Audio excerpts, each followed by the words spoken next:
Bonjour à tous, je suis ravi de vous retrouver pour cette vidéo d'analyse des résultats trimestriels de Apple, quatrième trimestre de l'exercice fiscal 2025. Cela veut dire que l'on a fini l'exercice 2025 puisque Apple a un exercice décalé qui va du 1er octobre au 30 septembre. On va voir que ce sont des très bons résultats.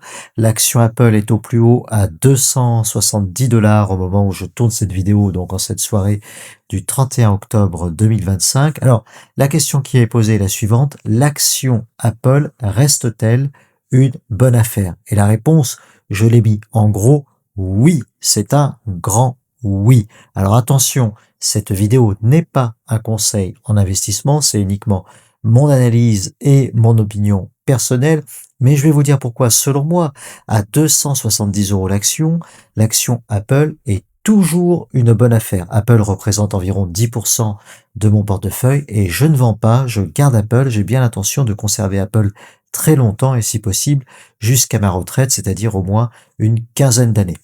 Alors, je vais vous expliquer mes hypothèses, puis on va regarder dans le détail les résultats tels qu'ils ont été publiés. Donc mes hypothèses sont les suivantes. Un cours aujourd'hui à 270 € de l'action Apple donc en 2025 se justifie avec des hypothèses tout à fait prudentes et conservatrices qui sont les suivantes. D'abord, une croissance annuelle des bénéfices de 7% porterait le bénéfice de Apple à 212 milliards à l'horizon 2035, donc sur 10 ans.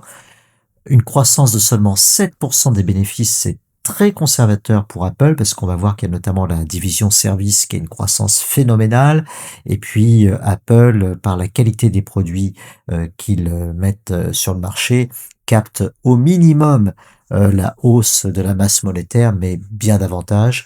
Donc je crois que 7% de croissance des bénéfices pour Apple, c'est vraiment le minimum sur lequel on peut compter. J'ai estimé donc un PER de 30 en 2035, alors qu'aujourd'hui on est plutôt autour de 35-36, ce qui nous donnerait une valorisation de Apple en 2035 à 6,4, donc 6400 000 milliards de dollars, 6,4 tonnes de milliards de dollars.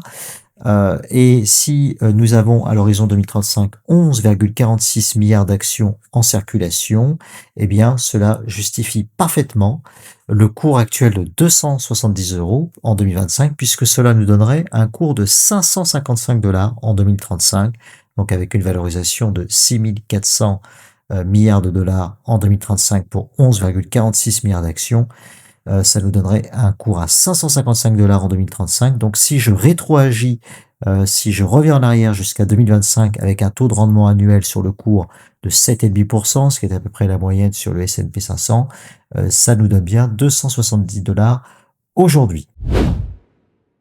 Donc pour moi, l'évaluation actuelle du marché est tout à fait correcte et même un petit peu sous-valorisée parce que je pense que les hypothèses sont vraiment très prudentes sur Apple. Donc ça veut dire quoi? Ça veut dire que si jamais le cours de l'action Apple venait à baisser fortement, comme c'est arrivé par exemple au mois d'avril avec le mini crack qu'on a eu suite aux annonces douanières de Donald Trump, eh bien je pense qu'il faut racheter les actions Apple. C'est ce que j'ai fait personnellement. J'avais 12 actions Apple avant le crack et j'ai profité du crack pour acheter une 13e action Apple, le crack du mois d'avril 2025, si jamais le cours de l'action venait à rebaisser en dessous des 220 $ par exemple, je pense que j'achèterais une 14e action. Voici les résultats du trimestre donc dont on vient d'avoir la clôture. Juste pour vous montrer que Apple est toujours une valeur de croissance sur ce quatrième trimestre de l'exercice fiscal 2025. Vous voyez le chiffre d'affaires en hausse de 8% qui atteint 102 milliards de dollars.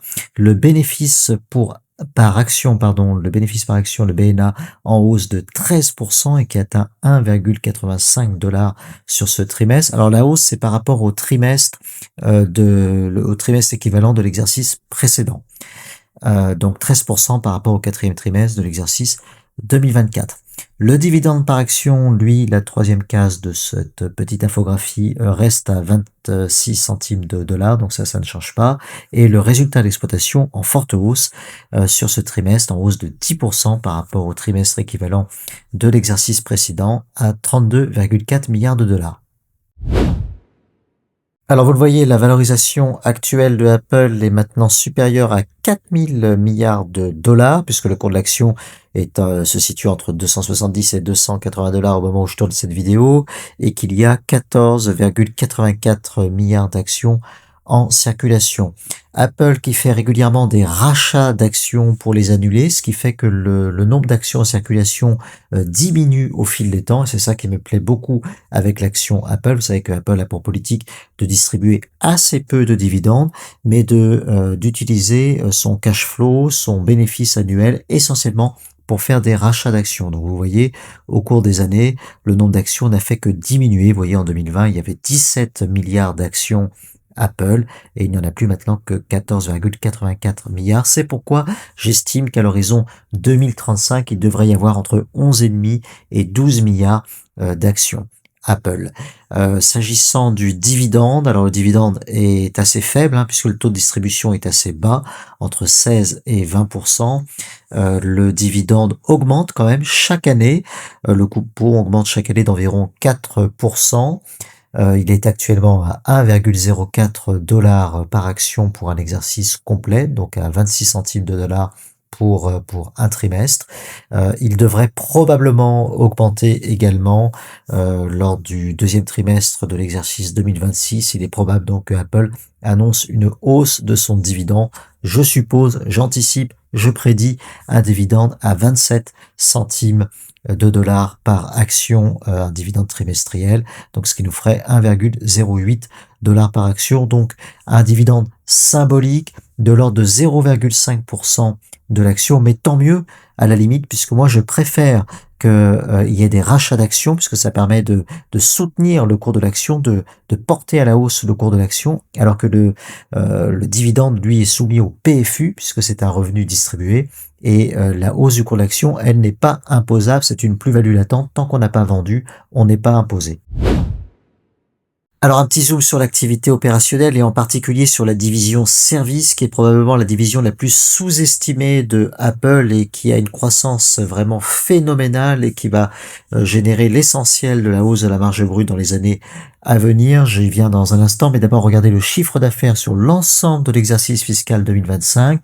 Il est à 416,2 milliards de dollars, c'est plus d'1 milliard de dollars par jour, c'est vraiment énorme, en hausse de 6,5% par rapport à l'exercice 2024. Le bénéfice, lui, croît proportionnellement un petit peu plus et même beaucoup plus sur 2025 puisque sur 2024 on avait eu une amende d'une dizaine de milliards qui avait pesé un peu sur le bénéfice qui avait été réalisé sur 2024.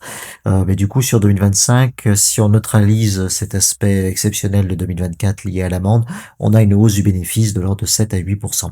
Le bénéfice par action maintenant il se porte à 7,46 dollars, ce qui nous fait un PER sur les 4 derniers trimestres glissants de 36.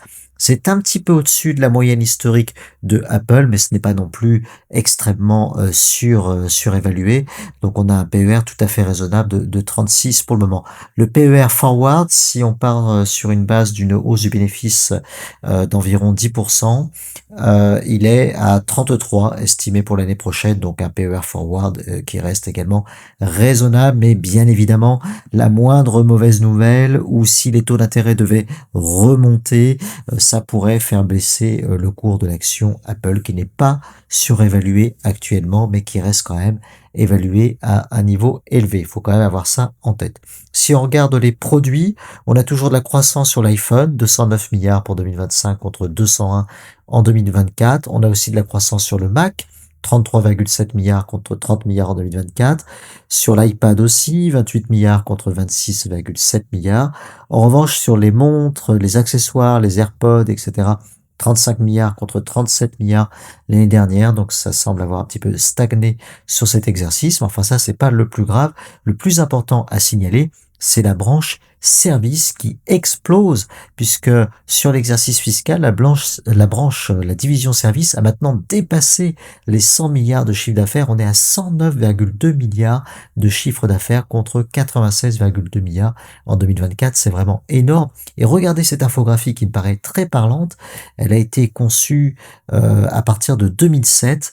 On voit l'évolution des différentes branches d'activité de Apple. Donc service tout en haut en jaune, on a l'iPhone en orange en bas. Donc on voit sur 2007 à 2025 la croissance des différentes activités. Alors évidemment l'iPhone c'est ce qui a le plus eu de croissance, mais on voit aussi que la branche service a une croissance phénoménale et c'est celle-ci qu'il va falloir surveiller dans les années à venir. C'est cette division qui est vraiment la plus prometteuse. Croissance très forte pour la branche service de 14% sur ce trimestre. C'est 2 fois plus que les produits. Ça représente désormais un quart de l'activité de Apple, près de la moitié de la marge brute de Apple, 45% pour être précis. Et dans cette branche, on retrouve l'Apple Store, l'Apple Car, Apple TV, l'iCloud, Apple Pay, la publicité, aussi les paiements que va faire par exemple Google pour avoir accès,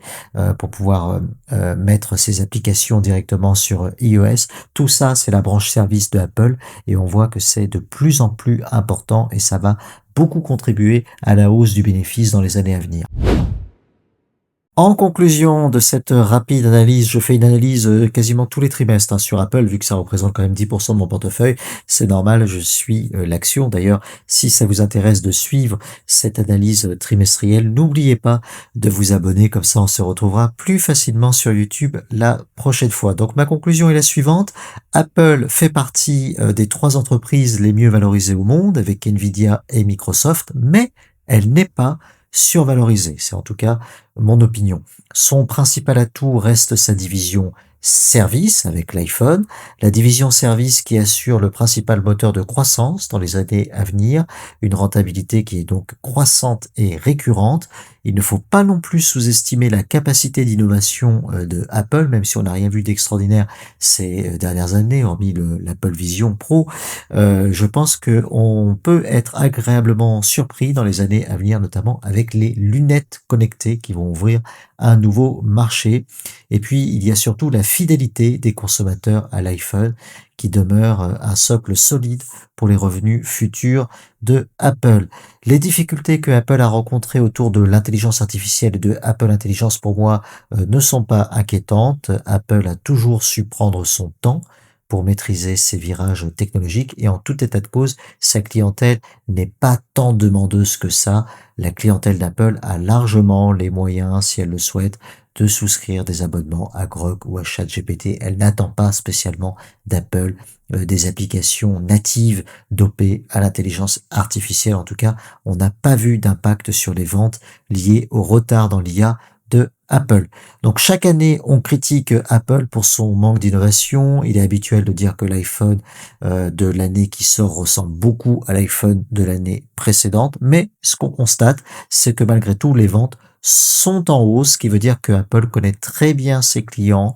Le marketing de Apple est redoutablement efficace. Les bénéfices continuent d'augmenter. C'est ça qui est le plus important pour les actionnaires. En somme, je reste confiant sur Apple, à la fois sur sa solidité financière, sa puissance de marque et sa capacité à surprendre sur le long terme. Voilà, je vous remercie de m'avoir suivi jusqu'au bout, puis je vous dis à bientôt pour une prochaine vidéo. Ciao.